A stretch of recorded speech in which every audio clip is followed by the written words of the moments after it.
따라서 한번 해보시겠습니다. 만나면 반갑고, 헤어지면 보고 싶고, 생각하면 고마운 사람이 되자. 아멘. 예, 우리 성도교 교우들이 서로 간의 관계와 또 우리 성도들이 사회생활하면서 그런 분들이 다 될 수 있기를 바랍니다. 만나면 반가운 그런 분들, 헤어지면 또 보고 싶은 그런 분들, 생각하면 참 고마운 분이다 라는 그런 생각이 드는 우리 성도교회 교우들이 되기를 원합니다. 한 아이가 엄마한테 엄마 나 배가 아프다 그러니까 엄마가 뭐라 그랬죠? 속이 비어서 그래, 밥 먹어라. 그래, 밥을 먹고 나니까 배 아픈 것이 없어졌어요. 저녁이 되어서 아빠가 퇴근을 하면서 아이 머리가 아프다 그러니까 아이가 하는 말이, 아빠에게 뭐라 그랬겠어요? 아빠 머리가 비어서 그래. 그러니까 여러분, 우리가 가끔은 가슴이 아프다고 말합니다. 왜 가슴이 아파요? 가슴이 비어서 아파요. 가슴에 예수 그리스도로 가득하기를 바랍니다. 예, 그런 분은 만나면 반갑고 헤어지면 보고 싶고 또 생각하면 고마운 사람이 될 것입니다. 누가복음 24장은 잔치 이야기입니다.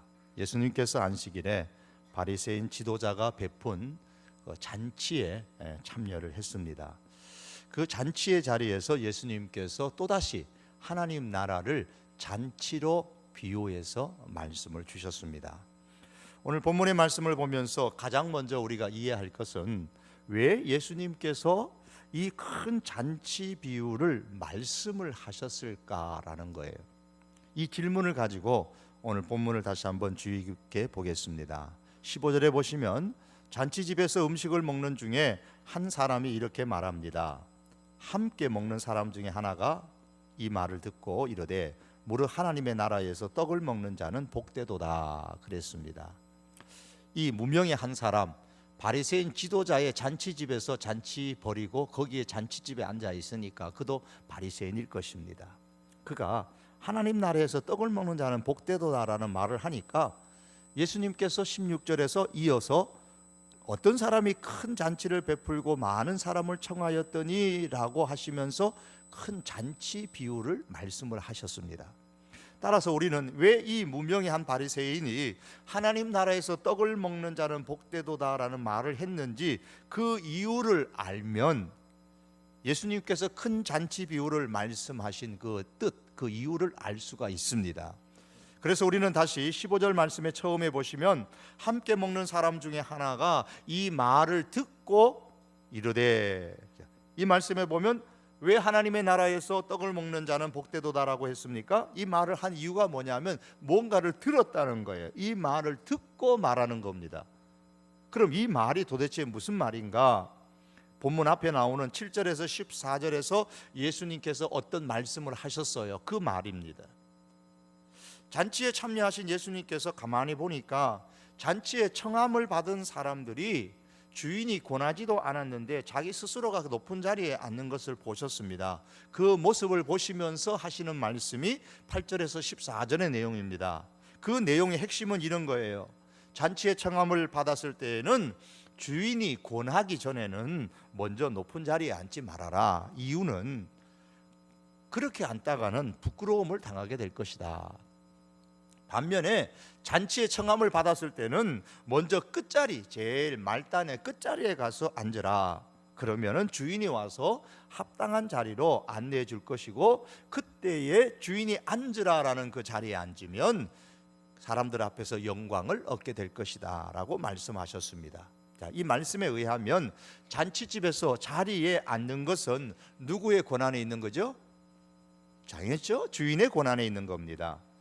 다시 말하면 주인의 권한을 무시하지 말라는 겁니다. 잔치에 참석해서 먼저 스스로 끝자리에 앉는다라는 말은 주인의 권한을 인정한다는 뜻입니다. 내가 주인이 앉으라는 자리에 앉을 테니까 알아서 정해 주시오, 그 말입니다. 이런 맥락에서 11절 말씀을 보시겠습니다. 무릇 자기를 높이는 자는 낮아지고 자기를 낮추는 자는 높아지리라. 자기를 높이는 자는 어떤 사람입니까? 문맥의 흐름에서 주인의 권한을 무시하고 잔치집에서 자기 마음대로 자리에 앉는 사람, 즉 주인의 고난을 무시하는 사람, 그 사람이 스스로 자기를 높이는 사람입니다. 이 사람은 부끄러움을 당할 것이라고 했죠. 낮아진다 그랬습니다. 반면에 자기를 낮추는 사람은 어떤 사람입니까? 말석에 가서 앉아서 앉을 자리를 주인이 정해 주시오라고 말하는 사람, 주인의 고난을 인정하는 사람입니다. 따라서 11절 말씀은 이렇게 해석할 수가 있죠. 무릇 주인의 고난을 무시하는 사람은 낮아지고 주인의 고난을 인정하는 자는 높아지리라. 여러분, 우리들의 주인은 누구십니까? 사람의 주인은 본인이 인정하든 안 하든 하나님이십니다. 태초에 하나님이 천지를 창조하시니라.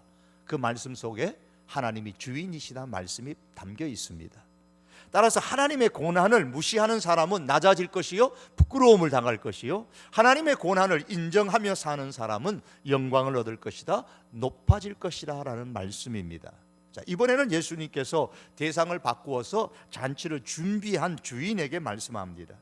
12절에서 내가 점심이나 저녁이나 베풀거든 벗이나 형제나 친척이나 부한 이웃을 청하지 말라고 하셨습니다. 그 대신에 13절에서 잔치를 베풀려거든 차라리 가난한 자들과 몸 불편한 자들과 저는 자들과 맹인들을 청하라고 하셨습니다. 왜 그렇게 해야 되느냐? 12절의 말씀 하반절에 보면 갚을 수 있는 능력이 있는 사람은 다시 너를 청하여 갚아주려고 하기 때문이다. 반면에 가난한 자들, 몸 불편한 자들, 저는 자들, 맹인들은 갚을 능력이 없어서 갚지 못할 것이므로 그러면 부활 시에 하나님께서 그 주인에게 갚아줄 것이다 라고 하셨습니다. 이 말씀은 그러면 우리 사람들이 잔치를 베풀고 잔치에 초대할 때는 반드시 여기 나오는 몸 불편한 자들, 맹인들, 가난한 사람만 초대하라는 그런 뜻이냐? 그렇게 해석하면 안 됩니다. 이 말씀은 내가 행한 대로 받아야 한다고 생각하는 사람은 하나님의 고난을 무시하는 사람이고, 나는 당연히 할 일을 했을 뿐입니다 라고 생각하는 사람에게는 하나님께서 갚아주신다는 뜻입니다. 당연히 할 일을 했다는 말은 뭐냐면, 가난하니까, 몸 불편하니까, 맹인들이고 저는 사람들이니까 저들에게 내가 베풀어 주는 것은 당연한 일이지요 라면서 잔치를 베푼 사람은 하나님께서 갚아주신다라는 뜻입니다. 뭘로 갚아주신다는 말씀입니까? 잔치에 초대했기에 잔치로 갚아주신다는 뜻입니다. 즉 부활 시에 하나님께서 마련해 주신 하나님 나라의 잔치에 참여하게 해 주실 것이다 라고 하시는 겁니다. 자, 하나님 나라의 잔치에 참여하게 해 주실 것이다, 이 말을 듣고서 그 잔치에 앉아있던 바리새인이 말하는 겁니다. 맞습니다. 하나님 나라에서 떡을 먹는 자는 정말 복됩니다. 바로 내가 그런 사람이고 여기에 참석한 사람이 그런 사람입니다 라는 뜻으로 얘기하는 겁니다. 하나님 나라의 떡에, 즉 떡이라는 것은 여기서 잔치를 말하는 겁니다. 이 잔치에 참여하는 사람은 복된 사람인데 그 복된 사람이 누구냐? 나와 같은 사람, 오늘 여기에 참석한 우리 바리새인들이 바로 하나님 나라의 잔치에 참여하는 게 당연한 것이 아니냐라는 말이죠. 이런 생각은 손님으로 참석했던 이 한 사람, 무명의 바리새인뿐만 아니라 그 당시 모든 바리새인들의 일반적인 생각이었습니다. 우리는 당연히 하나님 나라 잔치에, 하나님 나라에 들어갈 사람들이다라고 생각하고 있죠. 이렇게 당연히 하나님 나라의 잔치에 참여하는 복된 사람이라고 스스로 생각하는 그들을 향하여서 예수님께서 이제 큰 비유, 잔치 비유를 통해서 말씀하시는 거예요. 이렇게 질문하고 계시는 겁니다. 하나님 나라의 잔치에 참여할 수 있는 사람은 주인의 고난을 인정하는 사람인데, 그럼 너희들이 주인의 고난을 인정하느냐? 이렇게 묻는 거예요. 그래, 하나님 나라에서 떡을 먹는 자는 너의 말과 같이 복이 있다, 복 있는 사람이다. 그런데 하나님 나라의 잔치를 맛보려면 하나님의 고난을 인정해야 되는데 너희들이 과연 하나님의 고난을 인정하느냐? 그 말씀이에요.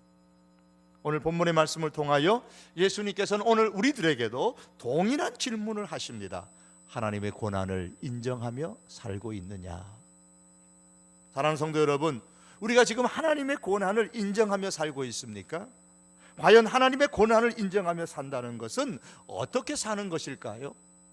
본문에서 우리 주님께서 말씀하시는 이 내용을 통해서 그 해답을 우리가 찾아야 합니다. 본문 16절에 보시면 한 사람이 큰 잔치를 준비하여 많은 사람을 초대했습니다. 그리고 종들을 보내었습니다. 17절에 보시면 잔치할 시간이 다가오자 주인은 모든 잔치를 다 준비하고 다시 종을 보내어서 처음에 청하여서 오기로 했던 그 사람들을 초대를 합니다. 초대장을 미리 발행해서 돌린 이후에 모든 것을 다 준비해 놓고 몇 사람이 오겠구나, 이제 예약을 받는 거예요. 그 이제 정해진 시간이 되어져서 종을 보내어 손님들이 이제 오시도록 그렇게 초대를 하는 겁니다. 이게 당시의 관행입니다. 즉 첫 번째 초대장을 보내는 것은 잔치에 잔치를 베푸는데 당신을 우리 주인이 초대합니다. 오실 수 있습니까? 오셨으면 좋겠습니다. 그러면 그래 내가 가겠다라고 얘기를 하는 거죠. 예약을 받는 겁니다. 그러면 두 번째 초대장은 잔치에 오겠다고 그 예약을 했던 약속한 사람들에게 다시 이제 초대장을 보내는 거예요. 본문에 말하면 종들을 다시 보내는 겁니다. 자, 잔치 준비가 다 됐습니다. 오시겠다고 하셨으니까 이제 참여해 주십시오라고 이렇게 말하는 겁니다. 그런데 오겠다고 승낙을 해놓고 이 초청을 거절하는 것은 그 당시의 예법에 어긋나는 것입니다. 그 초대했던 사람을 아주 크게 모욕을 주는 일이에요. 당시에는 반드시 참석하는 것이 불문율이었습니다. 왜? 참석하겠다고 본인이 승낙을 했기 때문입니다. 그를 위해서 준비했기 때문이죠. 그런데 불미스러운 일이 벌어졌습니다. 18절에 보시면 초대받은 사람들이 모두 다 사양했다 그랬습니다. 핑계를 대고 거절했다는 말이죠. 그러면서 본문은 초청을 거절한 사람들의 이유를 지금 들고 있습니다. 한 사람은 나는 밭을 샀기 때문에 밭에 나가봐야 된다고 거절합니다. 아마 부동산을 사고 집을 살 수도 있겠죠. 새로운 사업을 시작할 수도 있을 것입니다. 또 한 사람은 나는 소 5겨리를 샀으니 시험하러 가봐야 한다 그러면서 주인의 초대를 거절합니다. 사업을 확장했습니다. 소 5겨리, 즉 소 10마리를 샀다는 것은 부자라는 말입니다. 오늘날에도 소 10마리를 한 번에 사면 당당하죠. 그 당시에는 보통 일반 농장에는 소 한두 마리면 충분히 농사 지을 수 있는데 또다시 소 10마리를 샀다라는 것은 이 사람이 큰 농사를 짓는 부자라는 말입니다. 오늘날로 말하면 사업을 크게 다시 확장했다는 겁니다. 나는 그 일에 바빠서 시험하러 가야 되니까 못 가겠다고 거절합니다. 마지막 사람은 장가들었으니 못 가겠다고 거절했습니다. 왜 거절합니까? 한마디로 말하면 잔치에 참여하는 것보다 더 좋은 것이 있다고 생각했기 때문이죠. 잔치에 참여함으로써 얻는 기쁨보다 더 큰 기쁨을 얻을 수 있는 것이 있다고 생각했기 때문입니다. 더 쉽게 말하면 주인을 우습게 본 거예요. 승낙은 했지만 내가 더 큰 기쁨을 얻는 게 있는데 왜 거기 가겠냐는 겁니다. 사들인 밭을 부지런히 경작함으로써 더 큰 기쁨을 얻을 수 있다고 생각하고 밭으로 갑니다. 새로 산 10마리의 소를 가지고 열심히 일하면 더 큰 기쁨을 얻을 수 있는데 내가 그것을 시험하러 갔습니다. 방금 결혼했으니까 성실하게 가정생활을 잘 꾸미면 더 큰 기쁨을 얻을 수 있다고 생각을 했습니다. 밭을 샀으니 가봐야 하고 소를 샀으니 가봐야 하고 장가 들었으니 잔치에 가지 못하겠다고 주인 되시는 하나님의 초대를 거절하는 것, 바로 그것이 주인의 고난을 무시하는 것이죠. 다른 말로 말하면 내 인생의 풍요로움은 어디서 오느냐? 내 인생의 행복과 내 인생의 기쁨은 내가 열심히 노력하면 내 밭에 가서 내 소를 가지고 시험을 해서 그리고 내가 결혼을 해서 내가 열심히 노력하면 주인이 초대한 잔치보다 하나님이 마련한 그 하나님의 나라의 기쁨보다 훨씬 더 풍요롭고 훨씬 더 행복하고 훨씬 더 기쁜 인생을 살 수 있다고 생각하는 겁니다. 이런 모습은 바로 하나님의 고난에 무릎을 꿇는 모습이 아니고 세상의 힘에 무릎을 꿇는 모습입니다. 이런 사람이 바로 하나님의 고난을 인정하지 않는 사람입니다. 그러나 예수님은 이 말씀을 통하여서 지금 무슨 말씀을 주십니까? 인생의 행복이나 인생의 기쁨이나 우리 인생의 풍요로운 것은 나의 힘으로 나의 노력으로 얻는 것이 아니라 하나님께서 준비하신 잔치에 참여함으로써 많이 얻을 수 있는 것이라고 말씀하고 계십니다. 다시 말하면 하나님의 고난을 인정하는 사람만이 풍요로움과 행복과 기쁨을 얻을 수 있는 것이지, 하나님의 권한을 무시하고 자기 힘과 자기 노력만을 믿고 살아가는 사람은 결코 풍요로움과 행복과 기쁨을 맛볼 수 없다는 뜻입니다. 즉 이 말씀은 내 생명이 내 노력에 달린 것이 아니고, 나의 풍요로움이 내 힘에 있는 것이 아니고, 나의 행복이 내 노력에 있지 않다는 말씀입니다. 하나님께서만이 내 생명이시고, 하나님께서만이 나의 삶을 풍요롭게 해 주실 수 있으시고, 하나님만이 나의 삶을 행복하게 해 주실 수 있는 분이십니다. 이 사실을 인정하는 신앙을 가지고 매일매일을, 아니 전생애를 내가 살겠습니다, 그렇게 고백하며 살아가는 그 사람이 바로 하나님의 권한을 인정하는 사람입니다. 사랑하는 성도 여러분, 밭을 가지고 소를 가지고 결혼을 통해서 얼마든지 내 스스로의 힘과 노력으로 세상 속에서 풍요로움과 행복과 기쁨을 스스로 얻으려고 하다가 세상에 무릎을 꿇고 마는 그런 사람이 되지 않기를 원합니다. 하나님의 권한을 인정하지 않는 사람의 결과가 어떻게 됩니까? 여러분, 물론 밭에 가는 것으로 인하여 얻는 것이 있을 거예요. 새로 산 10마리의 그 소를 실험해 봄으로써 얻는 이득이 있겠지요. 장가들어 아내와 함께 있음으로 인해서 주어지는 기쁨이 왜 없겠습니까? 그러나 그들의 마지막은 24절에서 말한 주인의 말과 같이 됩니다. 24절에 보시면 내가 너희에게 말하노니 전에 청하였던 그 사람들은 하나도 내 잔치를 맛보지 못하리라 하였다 하시니라. 내 잔치를 맛보지 못하리라. 이것이 잔치를 베푼 주인의 의지입니다. 하나님의 권한을 인정하지 아니하고 내 힘으로 내 노력으로 얼마든지 풍요로운 인생을, 행복과 기쁨을 얻는 인생을 살 수 있다고 생각하는 사람은, 그래서 세상에 무릎 꿇으면서 살아가는 사람은 결국에는 잔치의 어떤 풍요로움도 행복도 기쁨도 즐거움도 맛보지 못할 것이라고 말씀하셨습니다. 다시 처음으로 돌아가서 예수님께서 질문하십니다. 하나님 나라의 떡을 먹는 사람은 복 있는 사람이다. 그래, 맞다. 그런데 하나님 나라의 떡을 먹을 수 있는 사람은 하나님의 권한을 인정하고 살아가는 사람인데, 정말로 너는 하나님의 권한을 인정하고 있느냐? 이제는 바리새인이 아니라 오늘 우리가 이에 대해서 대답을 해야 할 차례입니다. 예수님의 이 질문에 대해서 내 스스로의 힘으로 풍요로움과 행복을 얻고자 해서 세상에 무릎 꿇는 사람이 아니라 내 인생에 대한 하나님의 권한을 진정으로 인정하며 살아가는 저와 여러분들이 될 수 있기를 원합니다. 하나님, 내 인생의 풍요로움과 행복과 기쁨이라는 것은 하나님이 주셔야 가능합니다. 하나님 나라의 잔치에 참여해야만 가능합니다. 내가 기꺼이 하나님의 초대에 응하겠습니다. 하나님 나라의 백성으로 내가 살겠습니다. 이렇게 하나님의 권한을 인정하며 살아가는 우리들이 되기를 원합니다. 오늘 또한 본문의 예수님의 비유를 통해서 우리가 기억해야 될 것은 하나님 나라의 숫자를 하나님께서는 반드시 다 채우신다는 겁니다. 고속버스는 자리가 비어도 시간이 되면 출발하지만 하나님의 나라는, 잔치는 반드시 숫자가 만석으로 채워집니다. 요한계시록 14장, 요한계시록의 말씀 보면 14만 4천이라는 숫자가 나옵니다. 그래서 일부의 사람들은 하나님의 나라 천국에는 14만 4천 명만 들어간다라고 주장을 하지만 사실은 아닙니다.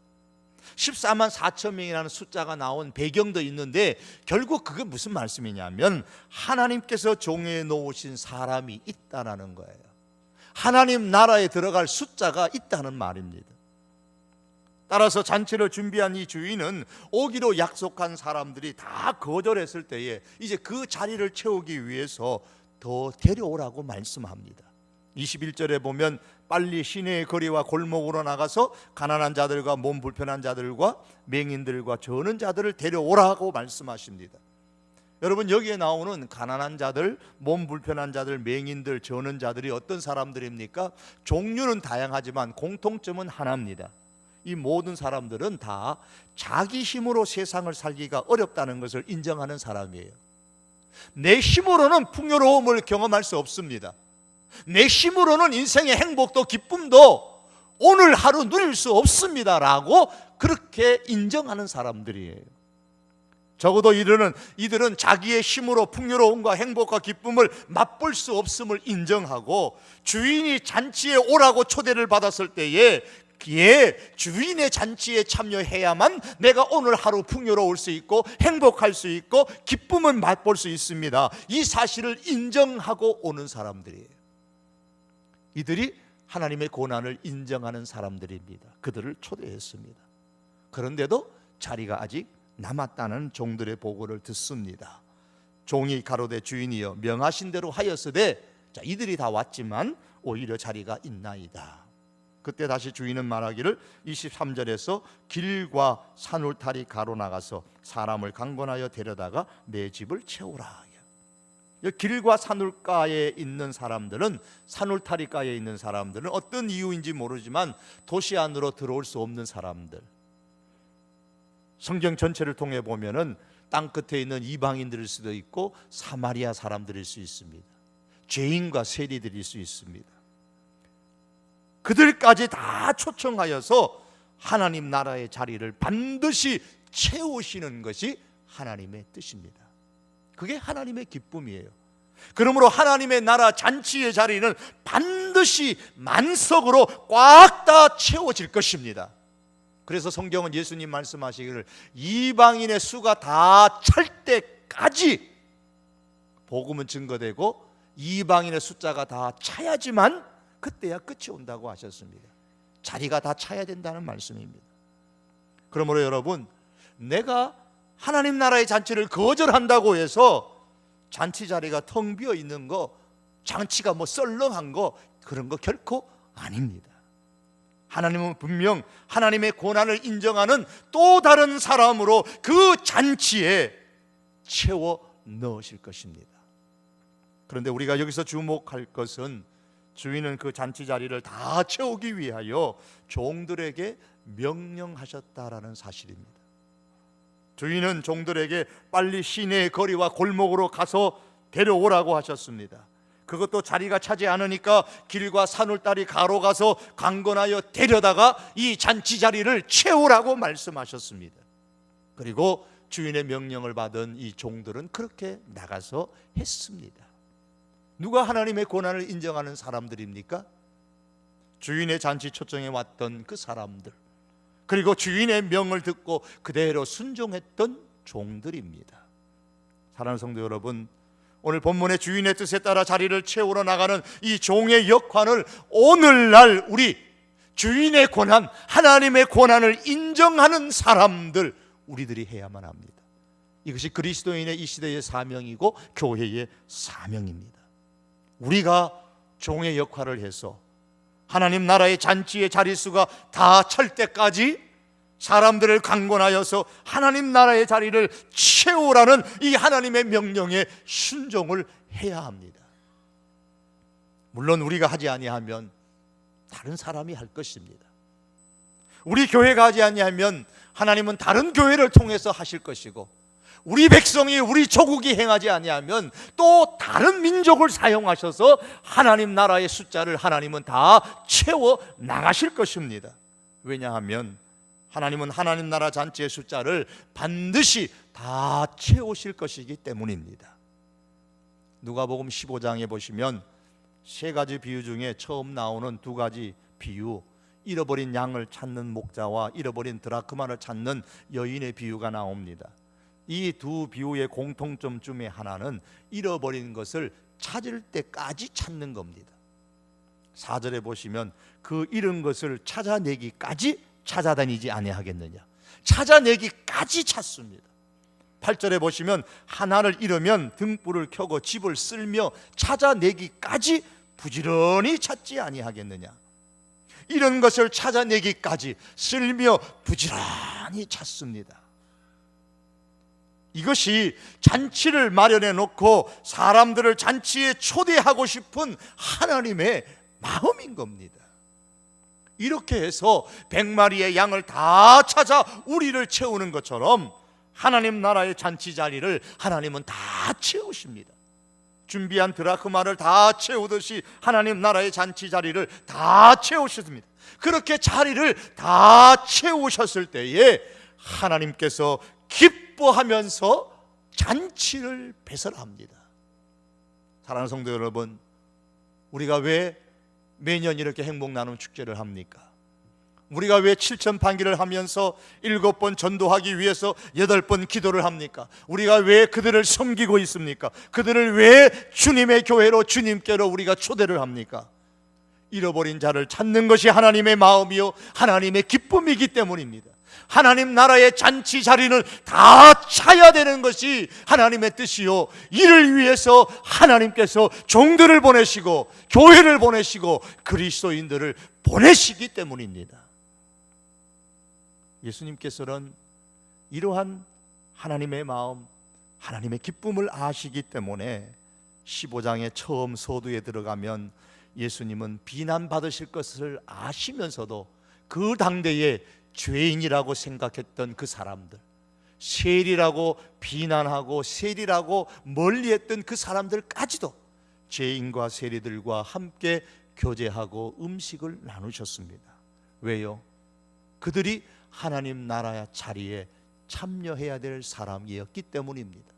그들이 참여하는 것이 하나님의 기쁨이었기 때문입니다. 사랑하는 성도 여러분, 하나님 나라는 결코 빈자리를 남긴 채 마감되지 않을 것입니다. 이 땅에서 하나님 나라의 초대를 거절하는 사람이 있을지라도, 다른 사람들을 초대해서라도 하나님께서는 교회에 가신 대로 하나님의 백성들을 가득 채우실 것입니다. 이 일을 위하여 주인이 종을 보내신 것처럼 이 땅에 교회를 보내시고 우리를 계속하여 보내십니다. 그래서 우리가 이 행복 나눔 축제를 하는 것이고, 우리가 이 일을 통하여서 하나님 나라의 잔치의 자리를 채워가는 겁니다. 우리가 하는 숫자는 작은 숫자에 불과할 것이지만 우리의 이 수고를 주님께서 결코 모른다 하지 아니하실 것입니다.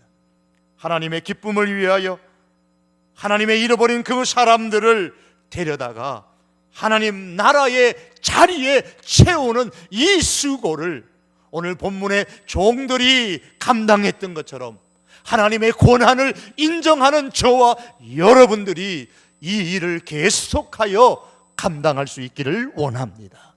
말씀을 맺겠습니다. 사랑하는 성도 여러분, 주인의 잔치 초대는 하루인지는 모르지만은 하나님께서 하나님 나라에 베푸시는 그 초대는 하루가 아닙니다. 영원합니다. 하루의 풍요로움과 하루의 기쁨과 하루의 행복이 아니고 영원한 풍요로움과 영원한 기쁨과 영원한 행복입니다. 이러한 경험을 할 수 있는 하나님 나라 잔치에 참여할 수 있는 사람, 바로 그 사람이 하나님의 고난을 인정하는 사람입니다. 오늘 하나님 예수님께서 우리를 향하여 질문하십니다. 너는 정말 하나님의 고난을 인정하느냐? 너의 삶의 풍요로움과 너의 행복과 너의 기쁨이 너의 수고와 너의 노력에 의해서 이루어지는 것이 아니라 나의 고난에 의해서 이루어진다는 사실을 인정하느냐? 주께서 우리에게 질문하시는 이 질문에 우리가 예라고 대답하고 인정하며 하나님의 고난 속에서 살아갈 수 있는 저와 여러분이 될 수 있기를 원합니다. 하나님 나라 잔치의 자리는 반드시 다 채워지실 겁니다. 하나님은 반드시 그렇게 하실 겁니다. 어떤 민족을 사용하시든, 어떤 교회를 사용하시든, 어떤 사람을 사용하시든 반드시 하나님 나라의 자리는 채워질 것입니다. 그 수고에 제외되는 우리가 아니고 그 수고에 함께 동참하는, 하나님의 고난을 인정하는 저가 되고 여러분이 되고 우리 성도교회가 될 수 있기를, 우리 민족이 될 수 있기를 주님의 이름으로 축복합니다. 기도하시겠습니다.